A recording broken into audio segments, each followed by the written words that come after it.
There's a quiet revolution happening right now. It's not taking place on some distant battlefield, but in labs and in factories. It's an energy source that's on the verge of dismantling an entire century of geopolitical power, of killing the oil cartel, and, get this, sparking a brand new Cold War between the world's two biggest superpowers. This is the story of the hydrogen betrayal. Okay, so to understand what's happening, we have to start with this fundamental contradiction, a real paradox that sits at the very heart of America's power. Let's call it the oil illusion. Here's the thing. The United States, right now, produces more oil than any country ever. By every technical measure, we're energy independent. So, why does your wallet still get crushed every single time there's a crisis thousands of miles away? Well, this is the disconnect. U.S. oil production is hitting all-time highs, but gas prices for everyday Americans, they still go through the roof whenever there's trouble in the Middle East. It's because the real power to set prices, it isn't in Texas. It's still in Riyadh. And here's why. Oil is traded on a global market. It's a global commodity. And for the better part of 100 years, that market has been manipulated, it's been controlled by one single cartel, OPEC. They've essentially held the entire global economy hostage. But that's all about to change. Big time. So, let's talk about the solution, the thing that breaks this entire system. Because this isn't just some environmental tool, it's a geopolitical weapon. We're talking about green hydrogen. You have to understand, the fossil fuel system we have now is a geopolitical trap. I mean, think about it. We spend an estimated $81 billion a year, every year, just for the U.S. military to patrol shipping lanes and protect the oil supply. It's this massive hidden tax that green hydrogen could just erase. So what is this stuff? Well, green hydrogen is simply a fuel made from two of the most abundant things on planet Earth, water and renewable electricity, from wind and sun. And that's exactly why it's so powerful. It completely destroys the concept of geographic scarcity, the very idea that OPEC's power is built on. Now, for years, the big knock against hydrogen was that it was just too expensive. But that cost has been plummeting. And then something happened. Something that didn't just change the game, it blew the whole thing wide open. Right.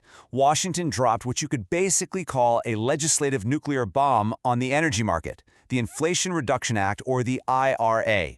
And inside it was a tax credit that has completely rewritten the economics of energy. Get this.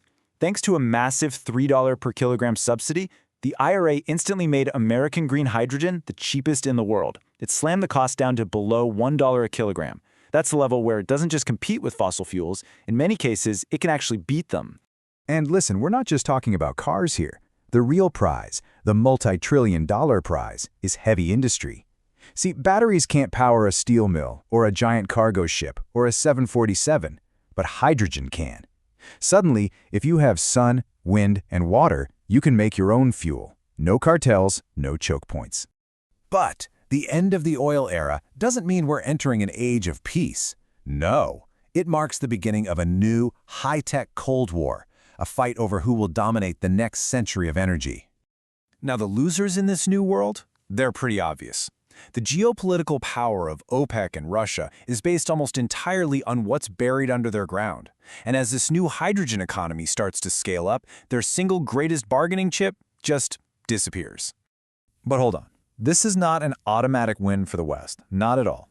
China is running the exact same playbook it used to dominate solar panels and EV batteries.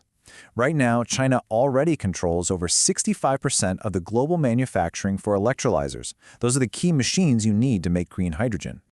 So you see, the battle lines are drawn. The U.S. is fighting back with these huge subsidies, planning to become a top exporter.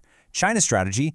Dominate the manufacturing, control the global supply chains, become the world's go-to tech supplier for everyone else's green transition.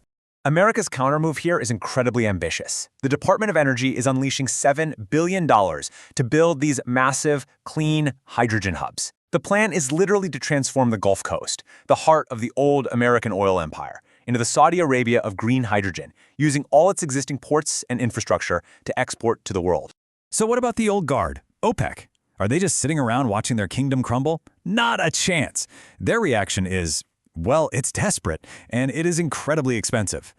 Look, the leadership in places like Saudi Arabia, they aren't fools. They see the writing on the wall. They are pouring hundreds of billions of dollars into these sci-fi projects like NEOM, which is going to be home to one of the world's largest green hydrogen export facilities. They're using their last massive oil profits to buy a seat at the new table. For the last 100 years, this has been the definition of energy power. A petrostate. Your global influence, your power, it came directly from the oil you controlled under the ground. Simple as that. And this is the new model that they are scrambling to pivot to, the electrostate, a nation whose power now comes from controlling technology, manufacturing, and the flow of clean electrons.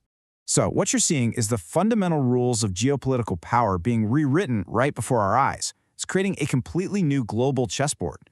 So here's what you need to watch. The fight isn't about oil fields anymore. It's about who controls critical minerals, like platinum and iridium, needed for the tech. It's about who dominates the supply chains, who builds the biggest tariff walls, and who controls the infrastructure to ship these new green fuels all around the world. The most crucial takeaway here is that the very definition of national security is changing. Power is no longer just measured by how many aircraft carriers you have in the Persian Gulf, but by how many manufacturing lines you have in Texas and Shenzhen. It's not about barrels of oil anymore, it's about gigawatts of electrolyzers. The betrayal of oil is happening. It's a done deal. But this all leads us to the final and most critical question of all. As we break ourselves free from the old petrostates, are we just walking straight into a new trap? Are we simply trading our reliance on Middle Eastern oil for a brand new reliance on Chinese technology? The answer to that is going to define the 21st century.